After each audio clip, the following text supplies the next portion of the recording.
A Aline saiu, minha câmera voltou. Olá, pessoal. Eu sou o Pierre Freitas. Eu trabalho em Koinonia, Presença Ecumênica em Serviço, que é uma instituição que trabalha com direitos humanos e questões ecumênicas. A gente tem uma página no Facebook chamada Juventude, Sexualidade e Direitos Humanos, que é a página que a gente fala com a juventude, né, sobre esses temas, sobre sexualidade, direitos humanos, as vivências da juventude. E hoje a gente está fazendo essa live alusiva ao Dia Internacional de Enfrentamento à Homofobia. A gente tem aqui hoje a Simi Lahara, que é a presidenta da ABGLT, e o Paulo Iotti, que é o advogado criminalista, criminalista também, e defendeu várias ações no STF em prol da população LGBT. E aí eu queria que vocês se apresentassem um pouquinho mais, né, tanto a Simi quanto o Paulo. E aí, nesse contexto da apresentação, eu já vou jogar uma pergunta que é sobre os casos de violência homofóbica, né, e transfóbicas no nosso país, que a gente acaba sendo no ranking mundial aí, ainda não é oficial, mas nas estatísticas que a gente é o primeiro país que mais viola os direitos da população LGBT, né? Quer começar, Simi? Posso começar, meu amor. Tá bom, então, eu sou Paulo Iotti, sou advogado, né, diretor-presidente do grupo de advogados pela diversidade sexual e de gênero. Eu acho que eu virei criminalista querendo ou não, já me falaram, né, eu sou doutor em direito constitucional, né, civilista eu entendo direito penal, embora não atue tanto na área. Participei, acho que como advogado de entidades LGBTI, né, dos processos que a gente tem tido boas vitórias, né, na união homoafetiva, nome e sexo de pessoas trans, banheiro de pessoas trans, que não terminou ainda, principalmente também agora o reconhecimento da homotransfobia como crime de racismo, é essa ação que eu movi, né? Entre outras, né? Essa aqui da discussão de gênero na escola, eu fiz petições dos processos, e então é um prazer estar aqui com vocês, né? Com o Pierre, já, um querido amigo, faz tempo que a gente não se vê, né? Mas, enfim, já longa estrada de militância, Simi Lahara, né? Nossa presidenta, né? Maravilhosa. E, Pierre, desculpa, qual que foi a pergunta mesmo, para começar? Sobre os dados sobre violência, né, LGBTfóbica. Você tem um problema. O último que eu vi era a cada 23 horas uma pessoa LGBT é assassinada no nosso país, né? Você tem um problema sério de lacuna, né, que o governo federal, não só esse, embora esse aprofunde, né, quer dizer, ele não divulga muitos dados. Você teve em 2011 e 2012, né, divulgação dos dados do Disque 100 LGBT, onde pessoas LGBT mais ligavam, né, relatando casos de violência, discriminação, mas aí os dados de 2013 saíram um ano depois, 2015, 16 ou 17, depois nunca mais. Então a gente tem contato com as ONGs, né, o Grupo Gay da Bahia, o GGB, e atualmente a ANTRA, a Associação Nacional de Travestis e Transsexuais, focado mais nas pessoas trans. Eu acho que, assim, independente do número, se a cada 24, 48 horas que tem uma pessoa LGBTI assassinada no Brasil, isso já é um dado alarmante. O Brasil é o país que mais mata pessoas trans no mundo, segundo uma ONG trans europeia, né, muito famosa, de pessoas LGBTI+, em geral também, se não me falha a memória. Então, isso mostra que o Estado precisa ter políticas públicas de prevenir e reprimir a homotransfobia.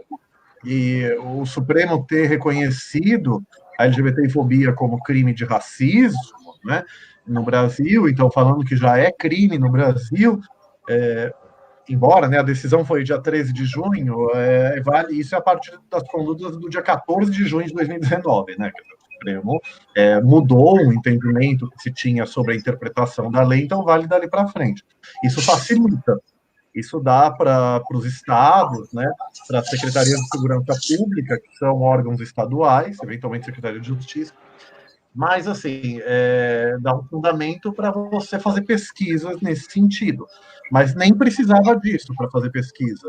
Em São Paulo, o ministro Alexandre de Moraes do Supremo, né, quando ele era secretário de Segurança Pública, ele criou o campo, né, da motivação homofóbica ou transfóbica, né, motivação por orientação sexual. No estado do Nordeste, que eu nunca estou lembrando mais qual já tinha feito isso antes. Mas, assim, você precisa, eu acho que para a gente começar o diálogo, passar para a ciência, você precisa, eu sempre defendo a criminalização para você punir as condutas opressoras, né, a homotransfobia no curto prazo, e você precisa de educação. Educação inclusiva, emancipatória nas escolas, e aí é o debate de gênero, que é as escolas ensinarem as pessoas, né, que existem pessoas LGBTI+, pessoas, e que precisam ser respeitadas enquanto tais, promover a liberdade, a tolerância, a lei de diretrizes e bases disso, entre outras coisas, a Convenção Americana de Direitos Humanos, no longo prazo. Então, são medidas de curto, criminalização e punição em geral, e medidas de longo prazo, que o movimento sempre pediu a educação. Mas acho que a gente pode pensar por aí. Os dados são alarmantes, não diminuiu a violência ainda com a criminalização. A criminalização de uma conduta tem um efeito bem... Mas acho que também não teve essa... Dá um instrumento de luta agora para a gente realmente poder lutar melhor contra a opressão, a violência que a gente sofre. Sim, mas acho que também a gente não teve um certo tempo para regulamentar essa criminalização, né? Nos territórios, nos estados. Por mais que seja crime, mas ainda a gente tem dificuldade ainda de ter um panorama maior, né? Até que os órgãos públicos mesmo, né? A polícia acaba notificando essas violências. Então a gente tem um tempo ainda para isso acontecer, né? Mas e você, Simi? Não precisa regulamentar, mas assim, você precisa capacitar as polícias, assim. Tem algumas resistências que eu falei. Que é instrumental, né? Se ela quiser, ela já adianta, mas a gente fala mais para frente. Tem resistências de delegacia, como a gente vai enfrentar a homotransfobia foi reconhecido como crime de racismo. O movimento negro sabe melhor como as delegacias do judiciário são resistentes para punir práticas de racismo. Então, tem resistência. Isso está certo que um ano não é nada, né? Daqui a uns 5 anos a gente vai saber se a criminalização ajudou. Vai ajudar um pouco. Mas vamos falar para si, né? Acho que para a gente começar o diálogo. Bom, gente, boa noite já, né? Obrigada pelo convite. Eu sou Simi Larra, eu estou presidenta da BGLT, que é a Associação Brasileira de Lésbicas, Gays, Bissexuais, Travestis, Transsexuais e Intersexos. Eu conheci Koinonia em São Paulo, eu trabalhei para a Koinonia, né? Um período, e trabalhamos juntas antes na implementação do Transcidadania. Foi um programa da Prefeitura de São Paulo. Eu digo foi, porque hoje ele tem um nome, mas não tem a mesma, né, forma. A mesma dimensão e que tínhamos antes. Então, saudade de todas aí de Koinonia. Bom, olha, Pierre, na minha opinião, assim, primeiro, a gente fala da ausência de dados, né? O Estado não notifica. O que tem de informação no Estado? E aí, eu posso dizer, inclusive, que eu trabalhei no governo federal e a gente já apontava isso, como o Miotti falou, desde aquela época. Não é uma novidade. O Disque 100, quando ele começa a trazer a informação, essa informação da violação é a partir do que é denunciado. E não há violência registrada onde tinha que ser registrada. Então, a gente tem que fazer isso. O Disque 100, ele não é o cenário da segurança pública. A segurança pública não quantifica. Primeiro ponto, né? Então, a gente fazia uma pequena análise, mas não era nem de longe. Se a segurança pública quantificasse, nós já teríamos subnotificação. Imagina ter que contar só com o Disque 100. Na saúde... E mesmo contando... Só pegando parênteses, Amy, e mesmo contando com o Disque 100, os números já eram alarmantes, né? Sim, aí vou chegar lá. A saúde quantifica o quê? As mortes violentas. Porque no no Sinan tem o campo. A gente já conseguiu incluir alguns anos atrás. Né? Então, era o 180, né? Também recebe, né, denúncias de mulheres lésbicas e bissexuais. E há algum tempo recebia de mulheres trans também, não sei como é que está hoje. Mas era este cenário que a gente analisava. Esse número já era um problema. Esse pequeno número, essa pequena análise já era um problema. Em algum momento, servimos de ferramenta para a gente negociar. A própria questão do Sinan nasce dessa análise. Né? E já apontava, por exemplo, que a casa é o primeiro lugar, né? A casa, a rua, geralmente por pessoas conhecidas, a vítima. Então, tinha alguns dados ali que já nos apontavam um cenário preocupante.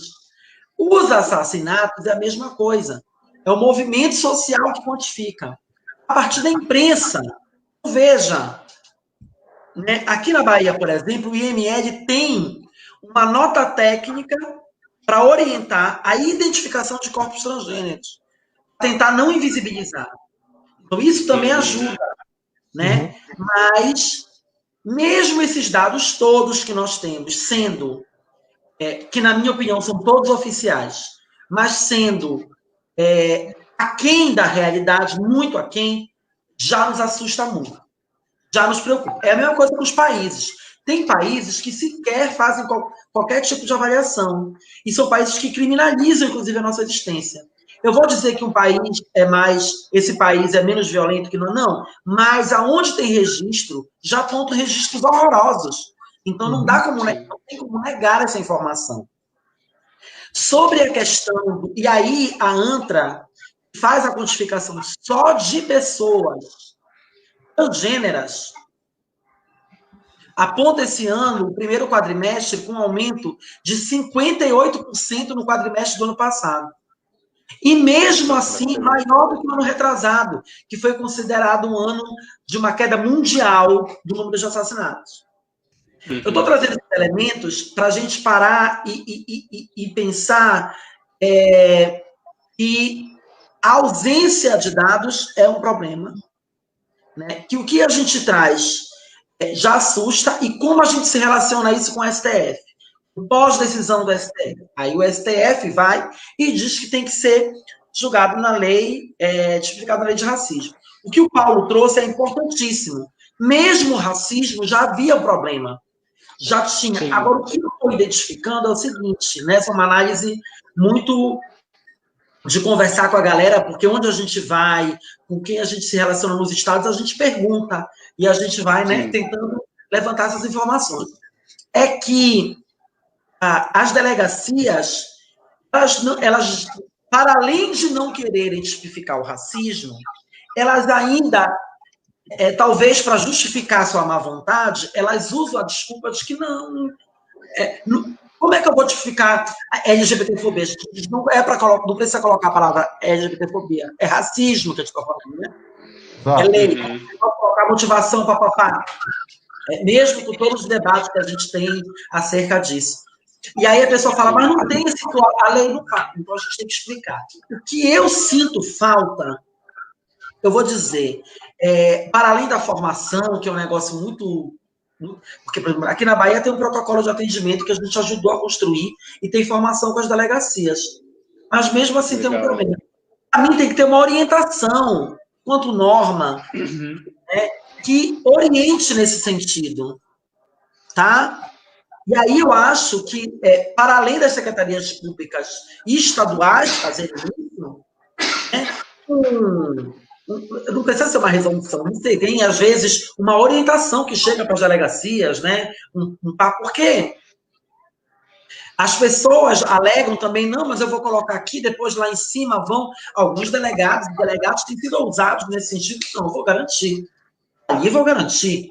Né? Então, falta isso, falta uma disposição. Ao invés de criar essa regulamentação, de criar essa orientação, de criar esse debate, o governo nos dá o quê? Uma mentira dizer que não, que no Paris o Brasil está seguro, que é seguro para as LGBT, e começa a falar em protesto. E aí, para finalizar essa primeira análise, Me preocupa essa falta de orientação, né? Essa falta de caminhos orientadores para que a gente consiga colocar isso lá, desde o boletim de ocorrência ao termo, para que isso chegue na justiça. Né? E me preocupa o seguinte, na minha opinião, é uma análise muito pessoal da CIMI, logo após a decisão, eu acho que as pessoas ficaram assim, bora ver o que vai acontecer. Entendeu? E aí, agora que viram, quase um ano depois, que não está rolando, eu acho que esse sentimento de permanência da impunidade pós-decisão do STF é o que pode ter contribuído para esse aumento agora, entendeu? A pessoa que quer agir dessa forma, ela se sente mais segura ao ver a inoperância. Não basta a gente dizer que é crime. Isso tem que começar a existir na vida real. Então, eu acho que tem um processo educativo, né? Me permite ter um processo educativo, porque... Me permite complementar a Cime, eu concordo com ela, falando também da minha perspectiva muito pessoal, né? Eu acho que assim, a decisão foi 13 de junho, teve julho, tal, não sei o quê. Agosto teve a censura do Crivella, a Bienal do Livro, se não me engano, foi agosto ou setembro, né? Então, aí você teve a censura do Bolsonaro para que a Ancine, a Agência Nacional do Cinema, financiasse um vídeo sobre homens gays negros, que eu, inclusive, pedi para a Procuradoria-Geral da República denunciar ele por crime de racismo. Foi nos últimos dias da Raquel Dodge, né? Essa era a esperança e não deu certo. Não saiu, mas assim, então, eu acho que também de agosto em diante foi tendo tanta coisa, foi quando, inclusive, o Bolsonaro, que parecia estar voltando, lembra na época dos debates que a gente se brincava, né? Parecia o Bolsonaro Rivotril nos 2 debates que ele foi. Sim. Parecia que ele estava indo assim, até entre, sei lá, março, abril em diante. Aí em agosto, setembro, ele voltou a ficar sem filtro. Então, voltou a ficar nesse... Então, acho que a gente teve tanto acirramento de ânimos e censuras homotransfóbicas que se configuram como crime de racismo, nesse caso, pela visão do tema, que ficou difícil, mas realmente, eu senti muito a população LGBT isso é crime, isso não é, dá para ir, dá para fazer, mas assim, cada vítima concreta tem que ir na delegacia. E as pessoas, eu acho que estão aprendendo ainda o que pode ser considerado como crime e o que não pode. Eu acho. E como fazer. Eu penso que é para além disso, Paulo. Sim, eu penso que é para além disso, né? Eu acho que a gente tem um ranço da polícia, né? De ir na delegacia, até da forma que a polícia nos trata, né? Ainda mais se for negro, se for trans, se estiver em uma situação de mais vulnerabilidade. Então, você vai trazer esses elementos onde a polícia vai te discriminar. Você vai chegar lá, ela vai ser mais um agente discriminador ali dentro da estrutura.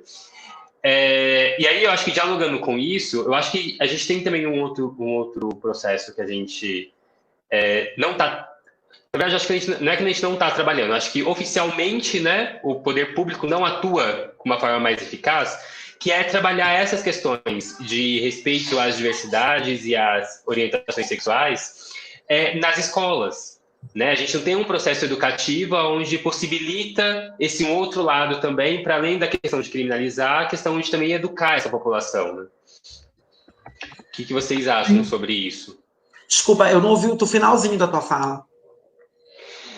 Eu estava falando que a gente não tem um processo educativo que nos possibilita a trabalhar também de outros campos, para além da criminalização, para além de uma punição, tem esse outro campo de educação também das pessoas respeitarem as outras, né? Independente de qual sejam as questões que estejam colocadas ali naquele ser. Né? Quer que eu comece agora, Paulo? Educação, na minha opinião, é uma coisa muito ampla, né? Educação é muita coisa. A gente tem educação, né, escola, sala de aula, e nós temos um processo de educação, de formação, de capacitação, né, continuada, esses servidores e servidoras prosseguirem, né, no entendimento cada vez mais eficaz para nós. Nem uma coisa nem outra funciona direito, né? A gente tem uma educação que ela é uma educação que nega um monte de coisa, porque seleciona o que a gente vai educar. A gente tem uma educação que diz a partir de que eu vou olhar. Eu fui educada para olhar para a Europa, eu não fui educada para olhar para a América Latina, eu não fui educada para olhar para a África, eu não reconheço. Que miscigenação é essa louca que a gente fala? Não dá, parece que a gente veio e teve uma salvação, quer dizer, a gente tem um monte de equívoco aí, né? A gente nega a sexualidade e a questão de gênero na escola. Da matemática à história. Então, a educação tem isso, a gente disputa esse campo. Mas quando a gente fala de educação, gênero e sexualidade tem que debater na educação, eu costumo dizer o seguinte, que a gente precisa desmistificar, gente. Eles dizem algo sobre nós, que nós queremos ir para a escola educar para ser gay, para ser travesti, e como faz sexo, e tal. A gente tem que chegar e desmistificar isso. Não basta a gente só dizer que a gente morre, não basta só dizer que... Não basta. Deveria, mas não basta. Então, acho que a gente tem que começar a desmistificar certas coisas. Quando a gente fala de gênero e sexualidade na escola, nós estamos falando em diversos níveis. Eu estou falando isso em diversos debates que eu estou indo e dizendo assim, ó, ninguém vai ensinar matemática começando pela equação, gente. A gente começa a matemática falando de numeral, depois de conjunto, depois de não sei o que, depois de não sei o que, não sei o quezão, até chegar na equação. Né? Ninguém vai começar pelo mais pesado. Assim como é a educação de gênero e sexualidade. Educar para a diversidade é educar primeiro para conceitos básicos. Então, sabe, não tem essa loucura inteira da gente falar com quem ainda nem entende o que a gente está falando. Então, é um debate que se coloca para isso. Nesse campo, sobretudo, a gente tem tido diversas derrotas. A gente tem tido diversas derrotas porque foi excluído lá atrás, foi dos planos, depois, mais recentemente, né, da base curricular. E, assim, o que eu vislumbro de vitória mais próxima foi a decisão do STF. Aí, de novo, cai para o STF, que disse de uma lei municipal, não. Esse negócio de proibir esse debate... Não pode, né? Porque o debate tem que ser plural. Agora, a gente há de fazer um processo educacional, só para passar para o Paulo, entre nós sobre esse processo.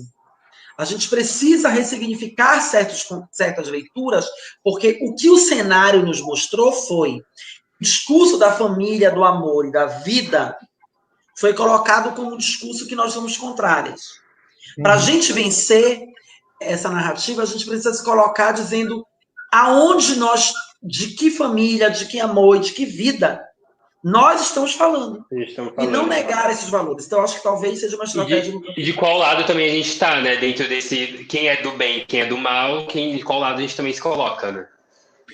Isso, concordo tudo que a Cimi falou, claro que ela coloca um problema muito mais amplo, que é o eurocentrismo, né? Quer dizer, e se fala muito, né, da decolonização do pensamento, né, saberes do Sul, a gente estudar a história da América do Sul mesmo, os nossos pensadores e pensadoras, né, africanos e africanas, que é um problema muito mais amplo, né? Você tem o problema de que não lembro se foi o Estatuto da Igualdade Racial ou foi outra lei que falou de ensinar a história da África nas escolas e não se consegue fazer nem isso. Então, é um problema mais amplo. E é o que a Cemi bem falou. Você tem uma difamação mundial do movimento LGBTI+, eu ironizo como protocolos do Sábio, do Sião, versão LGBTI. Que, para quem não sabe, era uma difamação, um suposto plano secreto dos judeus, que caiu na grande mídia, né, a louca, de dominar o mundo.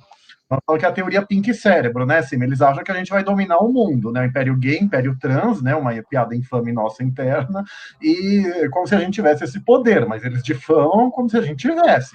Então, isso nas escolas, eles falam, quem viu Milk, a voz da igualdade, que tem debates reais, né, do Harvey Milk com a Anita Bryant, é bem naquele sentido, eles querem, não, eles vão nas escolas para transformar as crianças em gays e tal, porque sim, porque eles não se reproduzem, então precisam...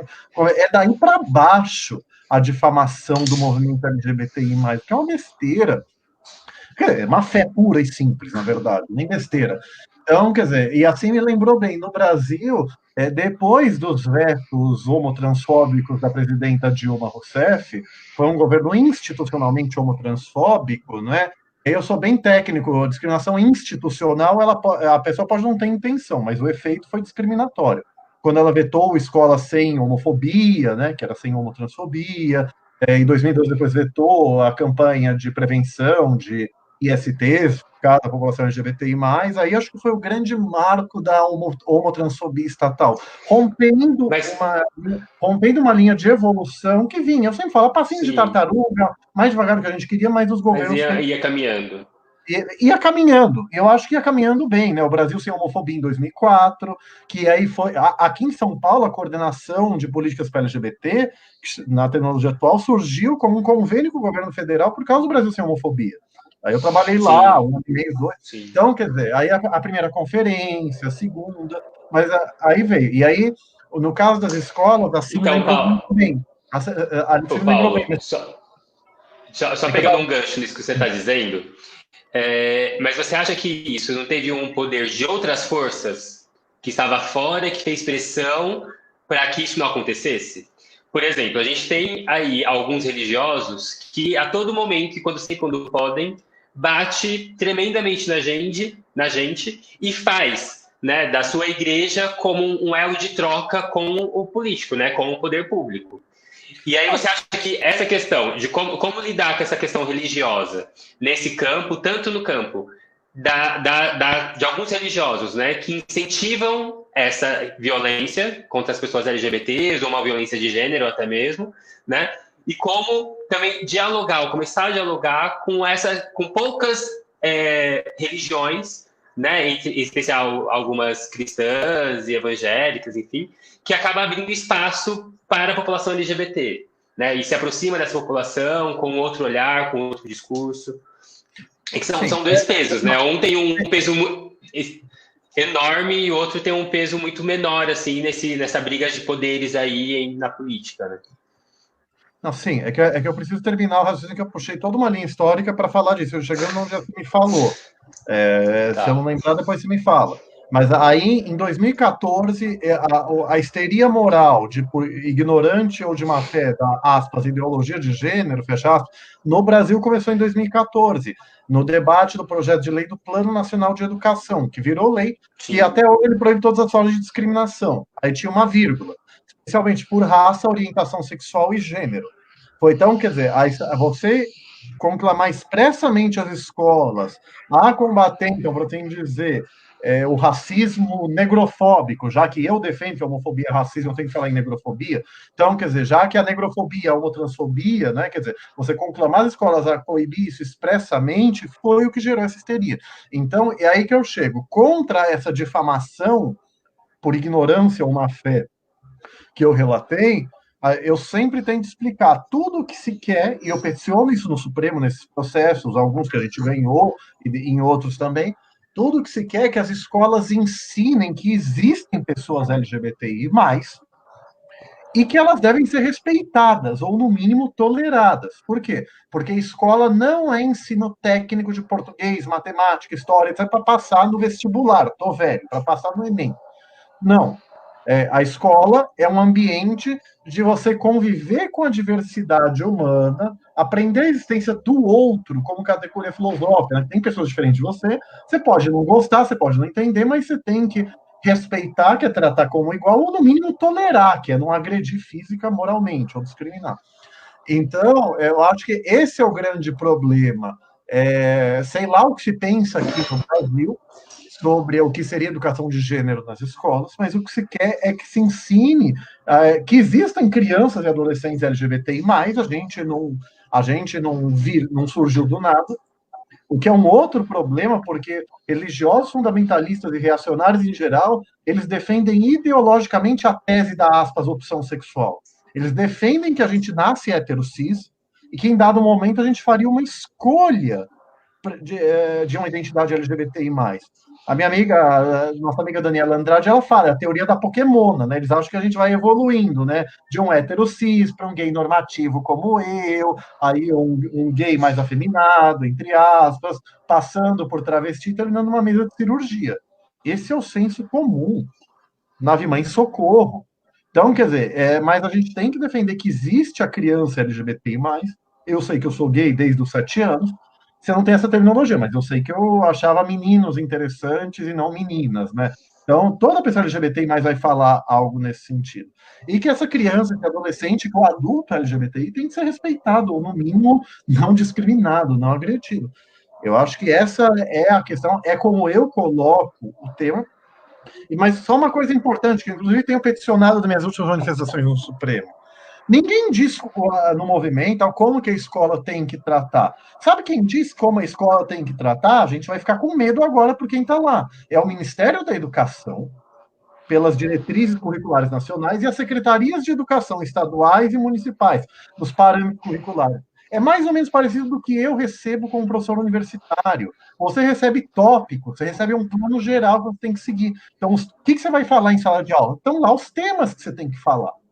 Então, o controle democrático do que você ensina em sala de aula e do que você vai tratar no debate de gênero, você vai fazer pelo Poder Executivo, que aí o Poder Legislativo, né, o Congresso Nacional, a Assembleia Legislativa, Estadual, a Câmara de Vereadores Municipal controla, mas, assim, a partir da lei do Plano de Educação Nacional, Estadual e Municipal, é a partir daí que você coloca nas diretrizes curriculares, no plano de ensino, que tem que ser tratado em sala de aula.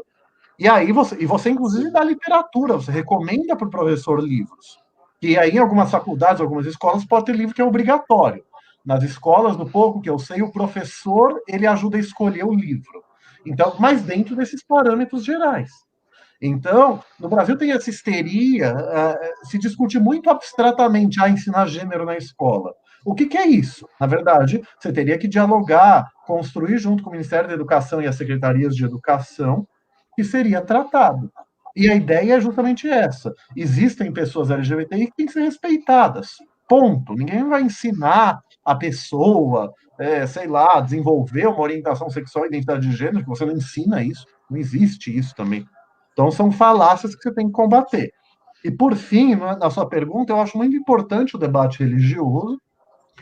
Eu sou uma espécie de agnóstico, né? Quer dizer, eu não sou ateu, mas, enfim, acredito uma força superior, mas, de uma forma ou de outra, eu não sou a pessoa mais adequada para falar de debate religioso. Mas, assim, a esmagadora maioria da população tem religião, ou alguma forma de fé, então é um erro estratégico demonizar todas as formas de religião. Por mais que o cristianismo tenha sido usado de maneira opressora há muito tempo, quer dizer, a fé cristã não é em si opressora. A Igreja Católica não se ajuda muito ao longo da história. Mas eu acho que é importante ter o debate nas comunidades religiosas.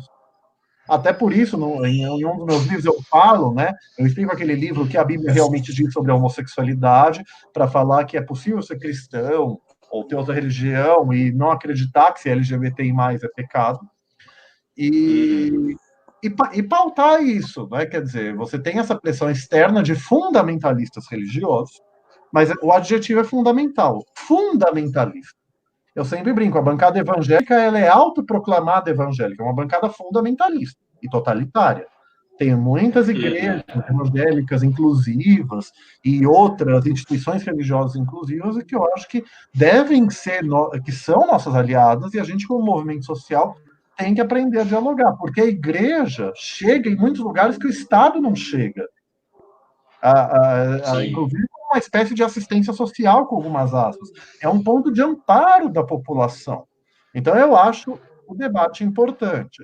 E aí, só para finalizar, eu lembro quando se discutiu o Plano Municipal de Educação em São Paulo, não lembro o ano, estavam lá nossos amigos Luiz Arruda, a Márcia Rocha. A Márcia, para quem não sabe, estiver ouvindo, uma advogada, travesti, ativista, muito importante, ela tinha uma estratégia, ela falava com as pessoas lá, mas, gente, mas você sabe o que é gênero? Ela explicava. Aí disse-me a Márcia que aí um pastor, sei lá, viu ela falando, explicando, o pastor subiu no megafone e falava, gente, calma, vocês não precisam pensar sobre o que é gênero, eu penso por vocês. Então, quer dizer, é você usar o público da igreja como manobra de massa. Né? como os fundamentalistas religiosos usam a população da sua igreja se aproveitando da confiança que o público da igreja tem nele como pastor, como padre. Isso é uma coisa mais de igreja evangélica, mas enfim, como líder religioso, como líder carismático que ele é. Então, eu acho que é um debate importantíssimo que tem que ser feito, não tem a menor dúvida. Bom, gente, complementando aí o que o Paulo falou, eu concordo, mas queria complementar no seguinte caminho. A relação com a fé e a relação de alguém num lugar de poder dentro das relações, né, de fé com quem é seguidor dessa fé é algo que realmente é super condenável.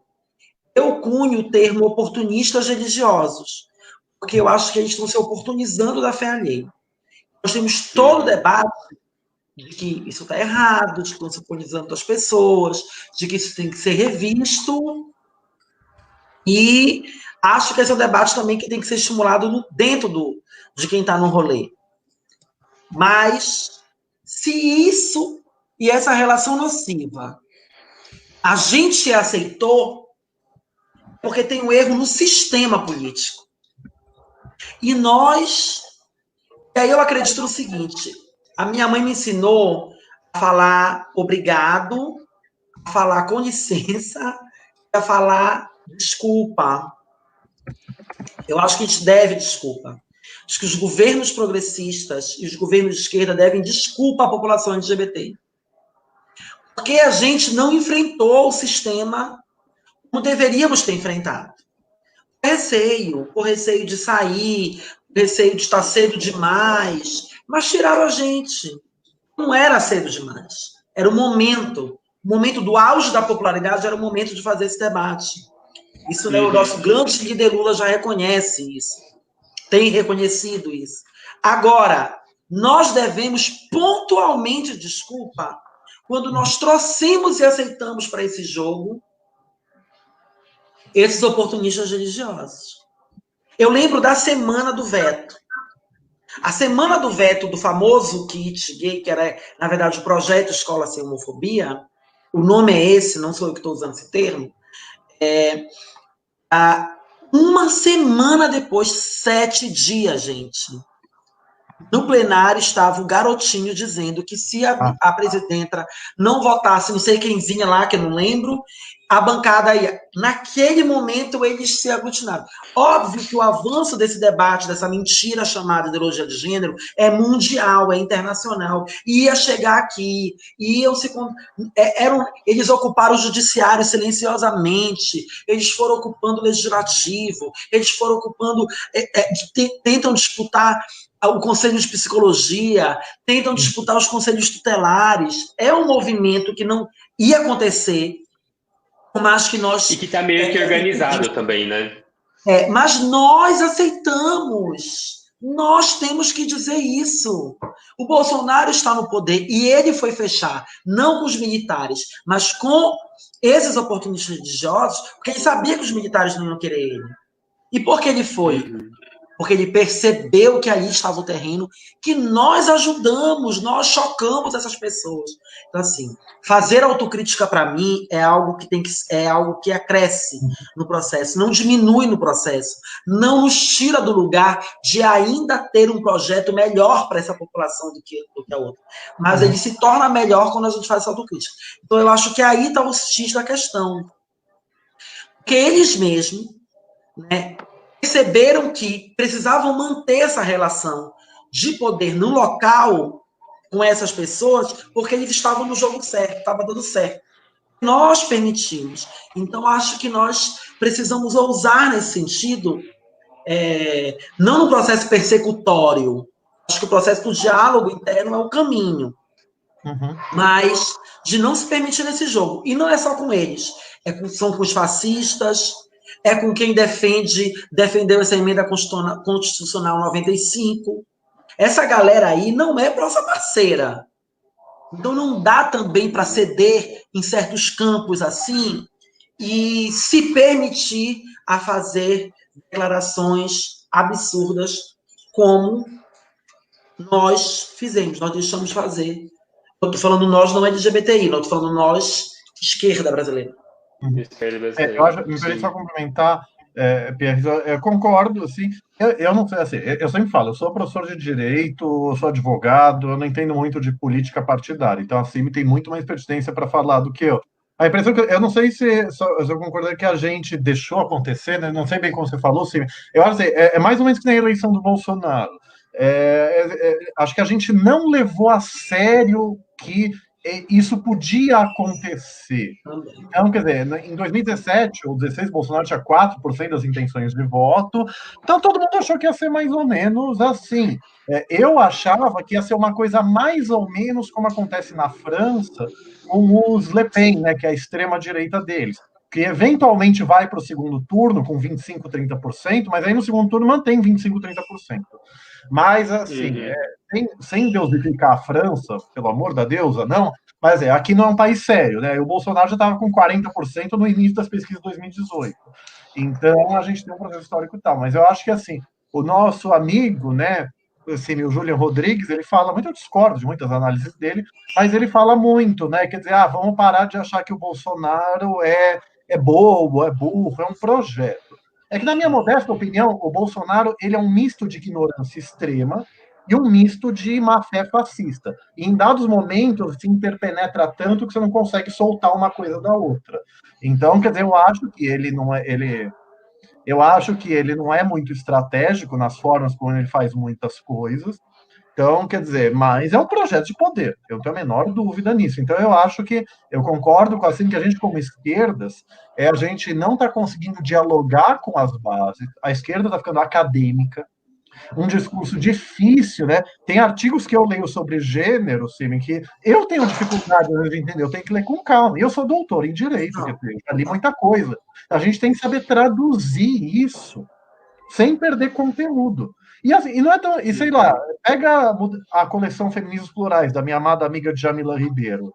São livros curtos, são livros densos, mas livros acessíveis. Então as pessoas leem, entendem e conseguem, tanto que é um sucesso de vendas.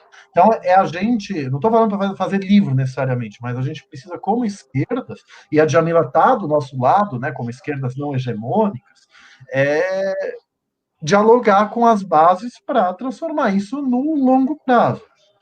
E aí, longo prazo, diálogo de base para eleger políticos melhores. Aí eu falo de maneira muito genérica, perdão, que não é minha praia muito falar. E no curto prazo, o que a gente faz? Né? Quer dizer, uma vez, aí eu finalizo a minha fala, eu fiz uma palestra no Ministério Público Federal aqui em São Paulo, que era, por assim dizer, minorias contra a reforma da Previdência.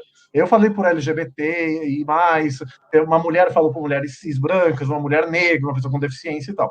Aí um professor falou, né, que não acreditava muito no Supremo, a gente tem que lutar no Supremo contra as deformas, e aí eu tive que ir embora, falei, não, concordo, professor, temos que criar as ruas, né, foi antes da pandemia, temos que dialogar com a base, mas assim, a gente perdeu um debate no Congresso Nacional, a gente, por enquanto, está perdendo o debate na opinião pública, o que a gente faz? Aí é a minha fala de sempre, bom, eu processo, né, eu entro na justiça e tento usar o judiciário como arena de debate. Assim me falou, né? O judiciário de novo. O que, obviamente, a minha amada presidenta sabe, né? O judiciário é importante, é parte da democracia. Democracia é uma ditadura da maioria. A maioria não pode negar para a minoria os direitos básicos. Quais são os direitos básicos? Estão na Constituição. O Supremo tem dado ganho de causa para a gente que a Constituição garante o direito à não discriminação, para simplificar. Mas é problemático a gente depender só do judiciário. Você não tem uma democracia de verdade quando seu direito à igualdade e à não discriminação depende de você contratar um advogado que seja defensoria pública, depender do entendimento pessoal do juiz, da composição atual do Supremo Tribunal Federal. Você precisa de leis. O movimento nunca saiu do Congresso Nacional. A gente sempre tentou aprovar leis. Desde 87, desde que da elaboração da Constituição. Mas o Congresso se mostra homotransfóbico, que a gente também não tem conseguido dialogar aqui. Então eu misturei os temas, mas assim, eu concordo, a gente como esquerda não tem sabido dialogar com as bases para evitar coisas. Eu finalizo de vez, por exemplo, teve gente que queria votar no Lula na eleição, aí o Lula foi barrado em definitivo, e aí voltou no Bolsonaro. Nave Mãe Socorro, mas a ideia é a pessoa que quer um líder carismático, que é um grande pai para si. Então, quer dizer, sei lá, aí as pessoas identificaram no Bolsonaro alguém assim. Então, eu tenho pavor disso, mas é um fato que aconteceu. Então, a gente tem que voltar a ganhar essas pessoas. E como que a gente faz? Eu acho que é a pergunta de $1 milhão, né? Você quer falar alguma coisa, Simi? Não, eu acho que ele estava complementando o que a gente já falou. Acho que tá Isso, sim, arriscando. sim. Estava aqui adoro ouvir o Iotti, então eu estava aqui escutando e nos ajuda muito ouvir o Iotti para pensar estratégias, assim. Eu gosto muito disso. Sim, sim. Igualmente. Ouvir vocês dois, né? Escutar vocês dois nos possibilita, assim, milhões de ideias aqui, de visualizações também de como está a conjuntura como um todo, né? E vocês acham que esse período de quarentena, enfim, tem se intensificado as violências contra a população LGBT? Quer começar? Muito. Sim. Na minha opinião, muito. Na minha opinião, tem dois caminhos, que é, primeiro, evidenciar as nossas ausências. Aí eu vou trazer uma narrativa aqui na Bahia, para além de ser presidente da BJLT, porque presidente da BJLT é um lugar da militância voluntária. Eu não recebo para ser presidenta, né? Eu tenho um emprego, então eu coordeno a rede de enfrentamento à violência da Bahia através de um equipamento chamado Centro de Promoção e Defesa. Então a gente acompanha esses dados, acompanha essas violências, acompanha isso. E a equipe a gente trabalha de home office desde a metade de março aqui na Bahia, e a equipe se jogou para isso, né? Ela se jogou para esse lugar. Bom, no primeiro momento, e aí eu estou falando desse lugar, mas eu estou falando também do diálogo que a gente está fazendo com diversas localidades que se jogaram para fazer o atendimento de ponta, dos nossos grupos, da BJLT, que estão prestando serviço aí. No primeiro momento da pandemia, o que aconteceu? A gente pensava, as pessoas vão ficar em casa, então talvez isso ajude, né? Mas não foi o que se apresentou no primeiro momento já. Primeiro, as pessoas chegaram e disseram assim, não tenho como ficar em casa. Grande maioria das pessoas LGBTI são da informalidade. Nós conquistamos avanços, nós conquistamos esses espaços, mas a gente não conquistou a totalidade, né? Sobretudo nossas manas negras e negras. Então, a gente sabe que a grande maioria de nós está na informalidade. E esta informalidade teve que se colocar dentro de casa, e esta informalidade não tinha como, né, sobreviver no momento. Então, a primeira demanda era a fome. Cesta básica, pá. Aí a gente foi lá, conquistou, através do legislativo, é bom a gente frisar isso, o auxílio. O auxílio, ele vem com a burocracia estatal. Ele vem com a cara, com o DNA do Estado, que é um DNA transfóbico, que é um DNA LGBTfóbico, que é um DNA misógino e tudo mais. Então, o formato de acesso é um formato que excluiu muitas de nós. E aí, eu vou dar um exemplo daqui da Bahia. A gente fez uma primeira lista, essa lista aumentou muito, mas lá na primeira semana a gente fez uma lista de 140 pessoas, e dessas 140, 8 tinham CAD único. Aí tu fala, tudo bem, não precisa ter CAD único. 80 pessoas não tinham CPF. Amada, me desculpa, eu não sei o que é CAD único, acho que pode ter pessoas que também não saibam, desculpa. É o registro, né, que o sistema da assistência social, você faz esse registro e você tem mais um número. Né? A gente adora número no Brasil.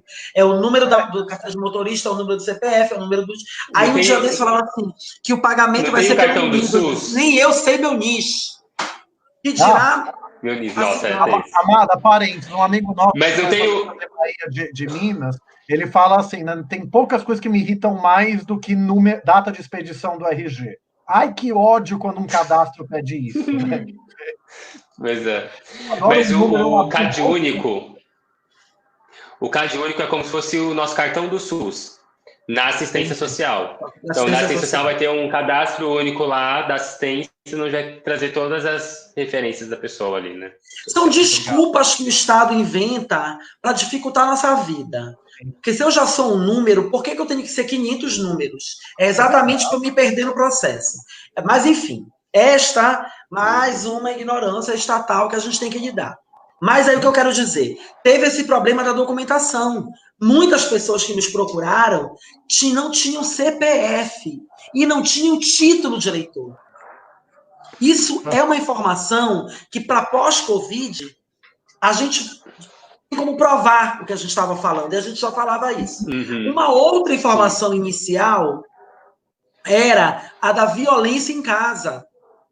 Porque as pessoas têm que ficar em casa e muitas vezes a família não sabe como lidar.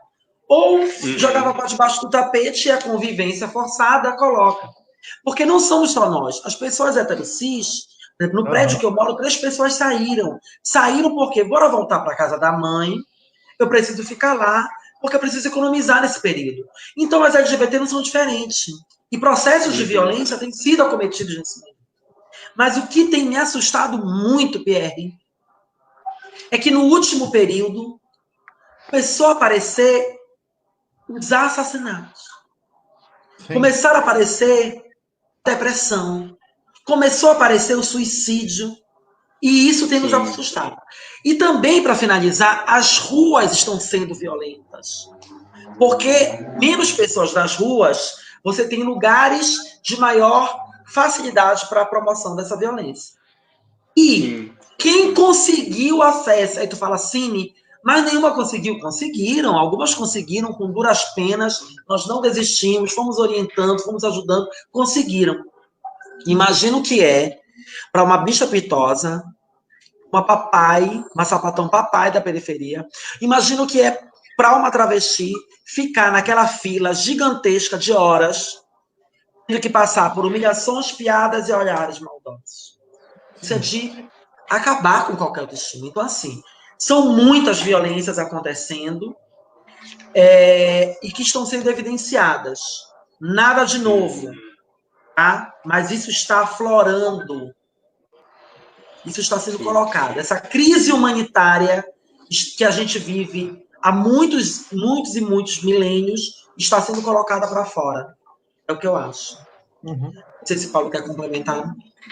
Concordo plenamente. Acho que a Cimi deu um relato muito melhor do que eu poderia dar, né, com a vivência concreta que as pessoas estão tendo e com as dificuldades práticas que surgiram com a questão da quarentena, quem não consegue, não pode cumprir.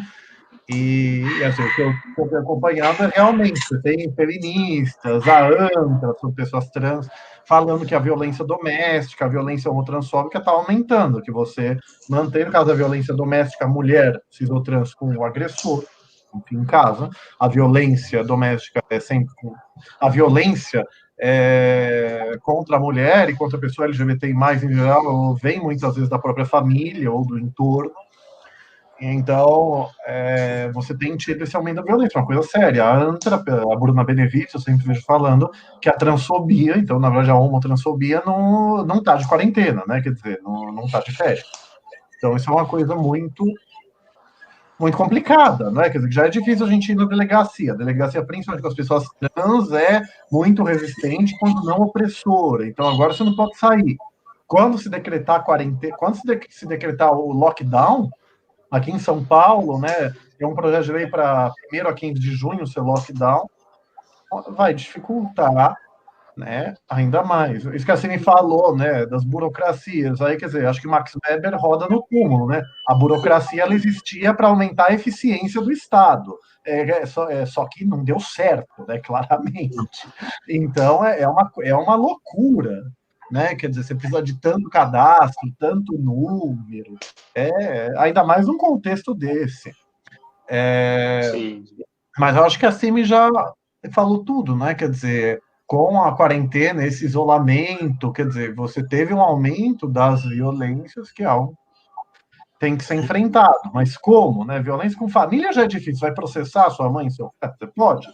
Vai ser morando com ele, com ela, enfim, é sempre complicado, né? Eu sempre recomendo, aqui em São Paulo, a Defensoria Pública tem um núcleo específico de igualdade racial, antidiscriminatória em geral, que ele faz mediação familiar. É uma reunião, quer dizer, mediada, né? Quer dizer, tem um terceiro que ajuda, as pessoas a tentarem se entender, para simplificar. Mas como que a gente vai fazer isso agora, né? É o que a gente voltando à questão da educação para o respeito, ou no mínimo, a tolerância. Como que a gente faz isso também é difícil. Mas é Só uma... complementar um pouquinho, países da América Latina, como a Colômbia e o Panamá, dividiram a saída das pessoas por um dia saem homens, no outro dia sairiam só mulheres. No Panamá, uma menina trans, aconteceu com várias, aí eu vi uma matéria, uma menina trans saiu e chegou no comércio, o vendedor não queria vender. Quer dizer, o vendedor queria vender, mas ele cochichou para ela assim, controle, né, a polícia, e se a polícia não deixa, eles já passaram aqui dizendo que maricon não, quer dizer, né, dizendo assim, não pode, então assim, ele falou assim, eu até queria, mas eu não posso, que ele conhece uma pessoa do bairro, ele diz assim, eu tô com medo de te vender, porque eu posso sofrer a sanção, e a multa absurda. Na Colômbia, ontem eu conversei numa live da BGLP com o diretor LGBT de Bogotá, e ele dizia que lá foi um contrário. Alguns vendedores não quiseram vender, para dizer, não, não é o seu dia, e eles, numa articulação com a polícia, conseguiram mediar, no sentido de dizer, não, garanta, porque aqui na cidade tem que garantir, a gente respeita a identidade de gênero. Porque lá, inclusive, uma prefeita lésbica que ganhou e tal, e já tinha essa política mesmo antes dela. Então, para a gente ver como isso não é algo localizado, né, e como essas questões, né, de gênero não estão sanadas. Sim, com certeza. Eu acho que a quarentena ela me deixou muito mais as portas muito mais abertas, né? No caso do Demétrio, por exemplo, que depois de uma depressão, processo depressivo, acabou se suicidando, né? E tem várias outras pessoas LGBTs indo pelo mesmo caminho por conta de não ter apoio tanto da família, dos amigos, nesse momento não pode ver, né, que tem impossibilidade de ver, enfim, da questão financeira também, que não tem como trabalhar, não tem como se sustentar, né? E como que vocês avaliam o pós-quarentena? O que vocês acham que essa quarentena vai nos trazer de bom ou de ruim? PR, deixa eu consultar aqui minha bola de cristal, aqui a água, né? Não, mas é uma percepção mesmo, né, do que vocês acham que vai acontecer. Assim, eu estava lendo umas matérias esses dias que as pessoas acreditam que depois desse processo que a gente passar, as pessoas vão ser melhores, né? Eu não acredito muito nisso, não, né? Que as pessoas vão melhorar, mas... Eu costumo dizer assim que a humanidade é um projeto que ainda não deu certo, ainda eu tentando ser esperançoso. Não, vem meteoro, né? Quer dizer, então... Eu gosto de dizer que eu sou um cético do bem, o cético duvida de tudo, né? Eu falo, eu não duvido. Acho que é um pouco diferente. Não lucrei em brujas pelo que lazai, né? Então, mas assim, eu acho que a generalidade das pessoas vai continuar igual. Eu concordo que eles não temos que voltar ao normal, o antigo normal que nos levou a isso. Eu acho que muita gente vai mudar, muita gente de todas as classes sociais vai se conscientizar, mas muita gente, quer dizer, mas proporcionalmente eu sou muito cético, ainda mais com um governo federal como esse, com Trump nos Estados Unidos, Bolsonaro no Brasil, né, uma extrema-direita, assim, que negacionista, terraplanista, porque assim, e o Bolsonaro é o que se diz, né, para citar Max Weber de novo, um líder carismático, né, quer dizer, é a pessoa que você segue por ser o grande pai, as pessoas se identificam com ele e seguem ele. Em outro sentido, quer dizer, o Lula também são acho que os dois líderes carismáticos do Brasil, e um tem nada a ver com o outro, tá? Comparar Bolsonaro a Lula é má fé, ou ignorância superior, quero deixar isso muito claro. Lula me irrita em muitos aspectos, não tem nada a ver uma coisa com a outra. Mas assim, então você tendo um líder carismático como presidente, negacionista, acho que ele nunca falou da Terra plana, né? Embora eu não duvide de nada. Então, quer dizer, fica difícil você transformar a sociedade. Mas assim, não acho que vai mudar muito, Pierre. Assim, mas na verdade, o que eu brinquei da bola de cristal também é porque depende muito do que acontecer durante a pandemia, a quarentena. Meu noivo é médico e ele fala, as pessoas vão se conscientizar da necessidade da quarentena, como já tem acontecido, de políticos ou não políticos, quando morrer gente próxima, quando as mortes deixarem de ser número. Então tem gente que morreu porque foi no supermercado uma vez, pegou Covid, internou, morreu. Se é que internou. Então vai depender muito do que acontecer. Mas assim, vai ter que ter muita catástrofe, acho que, para a sociedade mudar. Lamentavelmente. Esse vírus é uma coisa nefasta, é lamentável, mas assim, mostra o quanto a gente é frágil, né, enquanto ser humano, como as coisas são efêmeras, né, mas e assim, e também talvez se fala, né, talvez a gente fique entre isolamento e relaxamento, isolamento por 1 a 2 anos. Só você vê, né? Por quê? Porque a pandemia, todo mundo sabe, eu acho, né? Quer dizer, você faz isolamento, todo mundo vai se contaminar, mas para se contaminar numa velocidade baixa para que o sistema de saúde aguente. Então, a China, que começou, onde começou, né, a pandemia, quer dizer, ela fez um isolamento forte no começo, ela liberou. Mas aí, quando ela liberou, voltou a contaminar, voltou a aumentar a velocidade da curva. Novas infecções. Né? Então, talvez a gente vai ter que ficar nesse. E em São Paulo, pelo menos, quer dizer, o isolamento não começou, 50% da população se isola e 50% não. Então, meu noivo, médico falou, né, longe da gente ter picos, a gente pensava em ondas, né, os médicos falavam, o primeiro pico, aí descia. Se não tem um isolamento decente, não vai ter um pico, vai ter um platô constante. Ao invés de subir e descer, vai subir e ficar aqui, porque aí quando um sai da UTI, outros entram. Então, no chutômetro, né, quer dizer, eu acho que vai depender muito do que acontece, mas eu sou muito cético. Eu acho que uma minoria das pessoas vai se conscientizar, eu acho que vai ter um discurso político maior, né, para mudar o modo de vida da sociedade um pouco, mas em termos de maioria, em termos percentuais, eu acho difícil. Não sei que é cineasta, né? E em termos de minorias também, acho que vai mudar muito preconceito por causa disso. Eu acho que o sinal que as pessoas estão dando, principalmente das violências, é de que não é a Covid que vai nos salvar. Não é a Covid que vai ter a solução dos nossos problemas. A solução dos nossos problemas está em nós mesmos. O que eu acho é que, primeiro assim, eu acho que tem um debate aí do novo normal que queremos, não queremos voltar para o normal, mas é disputa de narrativa, que eu acho fantástico. Certamente. Eu acho o seguinte, algumas coisas vão ficar. A nossa relação com as redes sociais, o nosso respeito ao afeto, a presencial. Eu acho que algumas coisas ficam. Mas não acho que, assim, acabou o Covid, todo mundo vai voltar. Querido pônei, sabe? Querido pônei. Não é isso. Não vamos virar pônei nem ursinhos carinhosos. Kit gay. Já tá lá, o kit gay. Só sabe que esse é meu. Eu não lembro quem me mandou. Foi uma que me mandou assim, deixa eu fazer a propaganda, hello, como é que é? hello@kitgay.com, né? Aqui. Vou entrar. Olha, eu falei na nossa live, amada, eu citei no Supremo Conceito de Racismo da Djamila Ribeiro, né? Que é um artigo dela da Carta Capital, que ela fala: acreditar em racismo reverso, eu tenho que acreditar em unicórnios. Eu já falei para ela, amada, eu tenho uma ressalva. Aí eu brinco, né? Ela pensa, puta, que esse homem branco vai falar, né? Fala, racismo reverso não existe, mas unicórnios existem. Unicórnio, sim. Eu sou apaixonada por unicórnios. Mas é isso, acho que não vai ter uma fada madrinha. O que eu acho é que nós temos um campo mais fértil para certos debates. Eu vou dar na cara da Iote. Eu vou na casa dela pegar tudo, porque eu amo unicórnio, tenho vários em casa. Ela não sabe o que ela está querendo fazer a blogueirinha na live.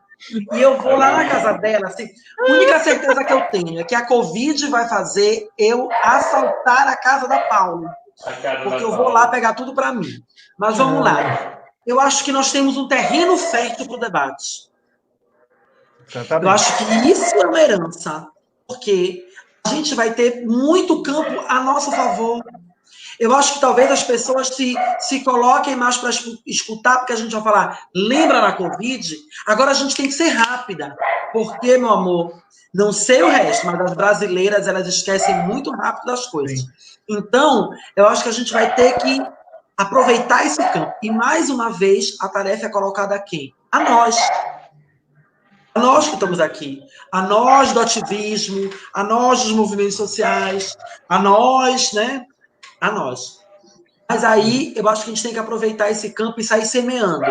Bora semear logo pós-Covid, porque senão a gente perde esse terreno fértil. Eu acho que talvez isso nos ajude a pensar que narrativa nós queremos para disputar nova normalidade. Por isso que assim, minha presidenta da BGLT, eu sou advogado da BGLT aqui e ali, né, que fala política maravilhosa. Eu concordo plenamente. Isso acho que eu acho que nada vai mudar, mas acho que você está certíssimo. Isso nos dá uma boa disputa de narrativa. Nada a ver, né? Lembra, imagina na Copa, vamos falar, lembra da Covid, né? Quer dizer, imagina uma nova Covid. Essa é a Covid-19, né? Imagina a 29, né? Adorei esse lema. Adorei esse lema. Te cura se não vem uma nova Covid, né? Te melhora se não vem uma nova Covid. Eu acho que é isso. Inclusive, eu estava lendo um artigo, desculpa te cortar, Pierre, eu sei que está encaminhando aí, tu queres encaminhar. Eu li um artigo falando que a Amazônia pode liberar novos pandemias desse jeito se a gente não cuidar da natureza. Então, essa talvez seja um debate que a gente fala assim, ó, ou a gente cuida ou vem uma nova Covid. Está vendo? Um exemplo interessante do que o Paulo colocou aí. Vamos cortar o Pierre de novo aqui, mas assim, pelo amor, mas assim, já me falaram, não vou falar quem, assim, se eu for sujeitar alguém à ameaça de processo, que seja eu, né? Já me falaram e eu concordo plenamente, assim, que vamos lembrar, assim, para puxar, né? Deixa eu puxar um argumento de autoridade bom, meu. O ministro Gilmar Mendes, no julgamento do Supremo, falou, né, que o Bolsonaro pode mudar o ministro da Saúde, mas não pode fazer uma política de efeito genocida, né? Então, assim, um juridiquês, que é a boa-fé objetiva, né? Quer dizer, o famoso, se você não sabia, você tinha a obrigação de saber. Assim, o Bolsonaro, ao fazer esse tipo de política dele, contra o isolamento social, indo contra toda a medicina, então, quer dizer, todo mundo é contra ele, a Organização Mundial de Saúde, o Conselho Federal de Medicina, todo mundo é esquerdopata maluco para ele, né? Quer dizer, mas assim, isso é uma política genocida. Então, tem quem fale, e sinceramente eu concordo que parece ser essa a intenção, que assim, que se quer que as pessoas morram para a Previdência gastar menos, para o Estado ter menos assistência social. Então, quer dizer, a boa-fé objetiva é mais ou menos. Eu ia pensar aquela história da mulher de César, não vou falar o que é machismo, né? Quer dizer, é o famoso não basta ser honesto, não basta. Então, quer dizer, o Bolsonaro não basta ele não querer a política genocida, ele tem que parecer que não quer. Mas o discurso dele é um negacionismo, é um terraplanismo, sabe? O terraplanismo virou uma expressão, né? Quer dizer, uma metáfora. Ele indo contra o que diz a ciência médica hegemônica no mundo, sabe? 99% das entidades, dos cientistas, quer dizer, parece que ele quer que as pessoas morram. E ele quando ele ironizou, né? Quer dizer, sabe, o eleitorado dele que ri com caixão. Eu nem vi esses vídeos, porque a minha gastrite vai virar úlcera se eu assistir aquilo, que é uma coisa de lesa humanidade, mas assim, a postura do governo é de relativizar as mortes. E aí me mostraram uma propaganda outro dia, que agora a gente, sei lá, está quantos mil mortos, aí ele falou, tem mais de 100 mil salvos, né, as pessoas curadas da Covid, porque esse governo foca na vida. Que bonito. Então, as milhares e milhares de mortos não servem para nada, que acho que já passou de 20 mil, né? Me fugiu agora. Então, é um governo que menospreza a vida. Então, quer dizer, é uma coisa difícil. Eu acho que pegando nesse ponto, né, de direitos, de direito à vida até, né? Quais são os nossos direitos enquanto LGBT, né? Que a gente já conseguiu conquistar de fato, assim, que está ali. Tudo bem que falar em direitos nesse governo é meio difícil, mas quais são os direitos que a gente pode contar de fato, né? Nós somos LGBTs, podemos contar com quais direitos? Indo pelo que a gente ganhou no Supremo, assim, pode complementar, quer dizer, a gente, a união homoafetiva, né? A união entre pessoas do mesmo gênero é família. Então, a gente pode casar, a gente pode ter a união estável, que é o casamento sem papel passado, enfim, é família, então vai ter direito à herança, direito à repartição de bens, né? Sabe que o movimento norte-americano diz, né, assim, que com o casamento gay vem o divórcio gay, né? Pois é, acontece. Aí eu brinquei, com o casamento homoafetivo vem o divórcio homo-odioso, né? Que os hétero-odiosos, a vara de família é uma catástrofe, né? Mas assim, porque um dos grandes dramas de casais gays e lésbicos era que quando um ou uma morria, via os abutres, a família e pegava tudo, e expulsava ele ou ela de casa. Quando tá, então, quer dizer, com um casamento e união estável, né, que se tem uma garantia de regime de bens, pensão por um tempo. Adoção de filhos, enquanto indivíduo LGBTI+, porque até os anos 70, pelo menos no Brasil, até o gay, até o homossexual era proibido de adotar. Desde que eu acompanho os anos 90, não. Aí casais homoafetivos, enquanto casal, adotar também. Um julgamento menos famoso de 2015, o Supremo proibiu a discriminação por orientação sexual nas Forças Armadas. Tinha um crime de pederastia, o crime está lá, que estava escrito, praticar ato libidinoso, homossexual ou não, quer dizer, crime. Eu brinco, ninguém defende pegação homoafetiva nas Forças Armadas. É que a questão é que o Superior Tribunal Militar é sempre muito mais duro para punir o ato libidinoso homossexual do que o heterossexual. Aí o Supremo, ele tirou do Código Penal Militar a expressão pederastia e a expressão homossexual ou não. O Supremo falou, não pode ter expressão pejorativa na lei, e o militar, homossexual, bissexual, mas claro que vai se aplicar o militar trans, que tiver, não pode ser discriminado. Aí você teve nome e gênero de pessoas trans, poder mudar o documento independente de cirurgia, independente de ação judicial, independente de laudos, é só chegar no cartório. Mas isso só uma vez, tá? Você pode mudar o nome uma vez em cartório, mudar uma segunda vez aí precisa de ação judicial. Importante, a lei de identidade de gênero argentina fala isso, porque a gente adota uma lei que o nome, o primeiro nome, o pré-nome, que é o que você pode mudar junto com o sobrenome, é um dos principais elementos de identificação, então não pode ficar mudando a torta e a direita. Então, para mudar uma segunda vez, aí precisa ter um justo motivo por ação. Mas pode. E aí, quer dizer, você ser discriminado, ofendido por ser LGBTI+, é reconhecido agora como crime de racismo. O homicídio, quer dizer, você já seria punido, claro. E eu sempre falo disso na criminalização. Não obstante, claro, o drama das mortes, mas condutas que mais assolam a comunidade LGBTI+, não estão no Código Penal, que é discriminar alguém, sabe? Você não atender na sua empresa, no seu estabelecimento, e discurso de ódio, que é ofender uma coletividade. Porque o crime de injúria supõe xingar a pessoa individualizada.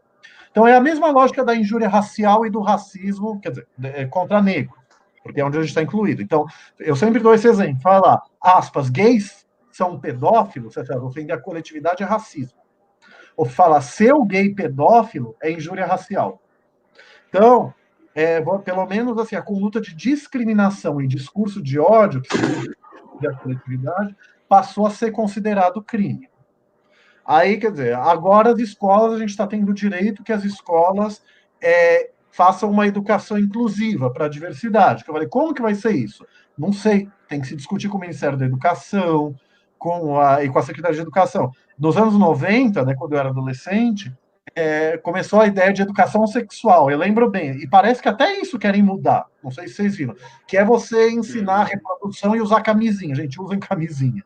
Então, explicar, nossa, menina, olha, você está com os hormônios, a mulher desenvolve seios, os meninos, né, quer dizer, o desejo sexual florando, é você fazer uma educação sexual nas escolas, teria que ver como que é atualmente, eu confesso que eu não lembro, mas então a gente está tendo o direito, então, de que as escolas reconheçam, quer dizer, façam uma educação inclusiva, que a gente vai desenvolver, como, e a Cine falou perfeitamente, o Supremo declarou isso, e já declarou mais de uma vez, falou que lei municipal não pode, mas não só por ser municipal, que é a inconstitucionalidade formal, né, quer dizer, o município não pode criar essa lei, só a União. Não, o Supremo falou da inconstitucionalidade material, quer dizer, mesmo uma lei federal, e só pode ser por lei federal, diretriz e base da educação, não pode proibir gênero na escola. Então, quer dizer, claro, é importante quando o Supremo julga a ação de âmbito nacional. Tem uma da PGR, da Raquel Dodge, e uma que eu fiz pelo PSOL, para que o plano, a minha é para que o Plano Nacional de Educação seja interpretado como proibindo as discriminações por gênero, identidade de gênero e orientação sexual na escola, que é combater o bullying homofóbico, transfóbico e machista, que é o que eu falei, é isso que a gente quer. Se reconheça a existência da criança LGBTI+, e que ela seja respeitada, não discriminada. Mas, assim, embora seja importante ter uma adesão em ação de âmbito nacional, a lei fala que os precedentes do Supremo obrigam o judiciário. Então, mesmo sendo uma adesão de uma lei municipal, quer dizer, você já tem que respeitar a lógica da decisão, que é não poder proibir o debate de gênero nas escolas. Então, eu acho que esses são os direitos, né? Não sei, nome social, né? Continua tendo. Tem travestis, a Márcia Rocha é uma, não sei, acho que a Keila Simpson é outra, né? Sim, que é travesti, que não quer mudar o nome civil. Então, quer dizer, para a pessoa trans que por qualquer motivo não queira mudar o nome civil, mantém-se o direito ao nome social. Mas, claro, agora pode-se mudar já o próprio nome civil. Então, a Márcia Rocha, que é uma ativista, e ela fala isso, quer dizer, ela faz isso por militância.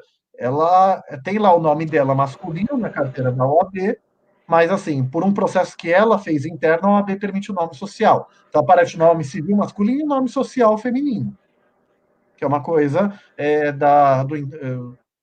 não sei se, né, da vivência, do entendimento próprio dela sobre a travestilidade, não é? Então, é uma questão de afirmação. Então, eu acho que são esses. Pierre, acho que caiu, mas você quer complementar? Sim.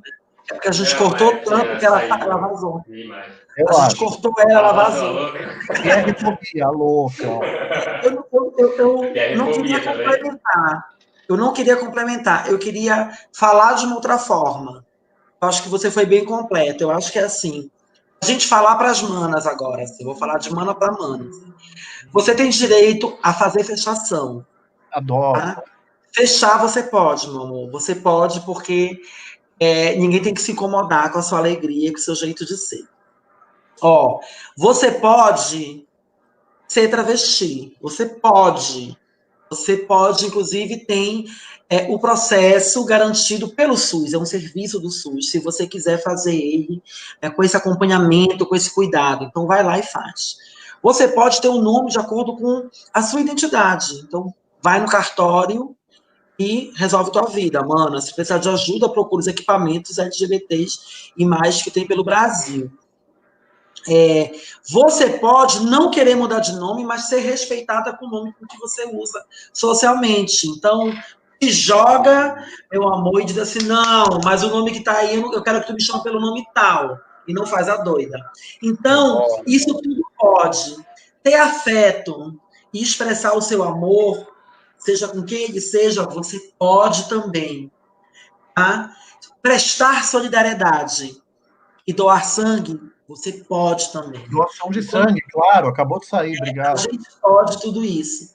Parte disso, a totalidade disso foi conquistada com muita luta. Parte disso, a gente tem a oportunidade hoje de estar com uma pessoa que conduziu muitos desses processos aqui conosco, esse querido advogado. Então, e a totalidade disso foi com muita resistência e de muitas pessoas que não estão aqui, que não caberiam aqui dentro dessa live, né, mas que ajudaram, pessoas, inclusive, que são anônimas, mas que estavam lá, tweetando, militando, fazendo o seu ativismo local. Então, tudo isso é com muita né, condução de todas nós. Então, tudo isso pode. Se você tiver dúvida e quiser saber aonde na sua cidade você procura ajuda, nós temos no site abglt.org um link que se chama Mapa da Cidadania. Você vai clicar, vai ter o mapa do Brasil, você escolhe o seu estado e lá vai ter as ferramentas jurídicas municipais, estaduais e os equipamentos que você pode procurar. Seja conselho, seja delegacia especializada, seja uma defensoria pública, está tudo lá com endereço e telefone. Se você identificou algum número, algo que está faltando, manda para a gente que a gente coloca, porque a plataforma é colaborativa. Legal. Perfeito. E só comunicando também todo mundo. Só um minutinho, Paulo, só um minutinho. Só comunicando também todo mundo, a gente também vai colocar o link na nossa página, né, da Juventude, e aí também fica mais fácil para todo mundo acessar. Fala, Paulo. Perfeito.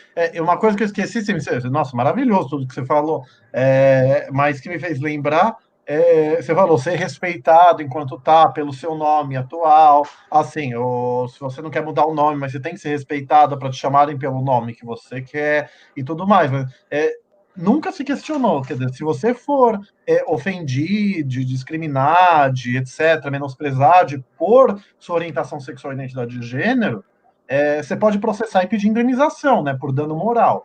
Te xingou, te ofendeu, te menosprezou, em geral, quer dizer, que no direito a gente fala ofensa à honra, dignidade, né, você pode processar. Então, se você for demitido ou não contratado, né, a questão que você tem que provar no processo, uma prova difícil, tem que ter testemunha, etc. Mas se você provar que a demissão ou a não contratação foi por homotransfobia, cabe indenização. Na Justiça do Trabalho tem jurisprudência, assédio moral, que eu costumo dizer, né? Não sei se é muito técnico, é o bullying entre pessoas adultas na relação de emprego. Se o assédio moral for homotransfóbico, cabe indenização também. Então, a minha fala foi mais pelo Supremo, não sei como eu fui esquecer da doação de sangue, obrigado, amada. Mas isso nunca se questionou, quer dizer, dos anos 90, 2000 para cá. Que é até o discurso hipócrita dele, até dos nossos adversários. Não, a pessoa tem direito de não ser discriminada, ofendida, eles querem que a gente fique entre quatro paredes. Mas até eles vão dizer que se a gente for agredido, violentado, ofendido, aí a gente vai discutir o que é ofensa, né? Mas a gente tem direito à indenização, como qualquer pessoa. Então, acho que isso é importante. Então, a pessoa te xingou, processa. Você pode processar, é nóis.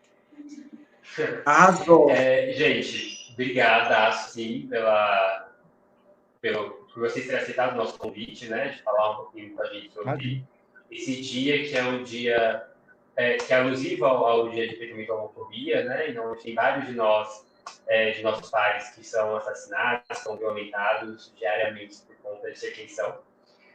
Não sei se vocês querem falar alguma coisa para encerrar, enfim. Querem? Eu só quero agradecer, dizer que eu estou morrendo de saudade de vocês, que eu estou com saudade desse abraço, desse afeto que Coinonia tem, com saudade de cada um e cada uma, e eu estou louca que isso tudo passe para ir em São Paulo, dar um abraço com vocês lá na sede de Coinonia e sair louca para a casa do Iote pegar os meus unicórnios. Boa. Vamos em comboio para a casa do Paulo. Também agradeço o convite, o debate, é muito legal, né? Inclusive, sempre dialogar com a CIM é um prazer, um aprendizado. E é isso, eu acho que a mensagem final a gente tem que lutar. Então, a gente vive um mundo que é preconceituoso, ele discrimina em geral, até acho que as coisas, se pegar de 100, 150, 200 anos para cá, as coisas melhoraram a passinhos de tartaruga, com retrocessos, né? Quer dizer, não é uma coisa tão uniforme, mas a gente tem tido avanços importantes, mas falta muito ainda para a gente ter uma sociedade verdadeiramente inclusiva, né, e não discriminatória, e acho que a mensagem é essa, né? Quer dizer, apesar das dificuldades, vale a pena lutar. E se a pessoa te oprimir, processe, né? Consulte um advogado, né? Para ver se cabe o processo, mas assim, a ideia é te discriminou, te menosprezou, e principalmente te agrediu, né? Quer dizer, você tem meios jurídicos, tem que ter um advogado, defensoria pública, uma burocracia difícil, eu sei, mas assim, a gente tem instrumentos para ajudar na luta, e a gente, como movimento social, na medida do possível, né, assim, embora a gente tenha, você falou, né, no começo da vida profissional, pessoal, eu brinco, eu sempre falo que é difícil você lutar por direitos humanos sendo proletário ao mesmo tempo, né, mas, assim, na medida do possível, a gente tem informações, as cartilhas da BGLT, da ANTRA, para ajudar as pessoas, né, a terem seus direitos respeitados. Então, como eu sou muito advogado, né? Quer dizer, então a minha lógica é processa quem te oprimir, dá para dar trabalho para essas pessoas, enfim, é isso. Sim. Mas, ok, gente, obrigadaço mesmo a participação de vocês. E quem está nos acompanhando ainda, continua nos seguindo na nossa página, Juventudes, www.facebook.com/JuventudesDH. E que a gente vai ter várias outras lives aí nas próximas semanas. Beijo, gente. Tchau. Beijo, Amar. Ó, beijo do Kit Gay, sim. Ó. Bicha maldita, né? Eu sei. Ó. Deixa eu mostrar.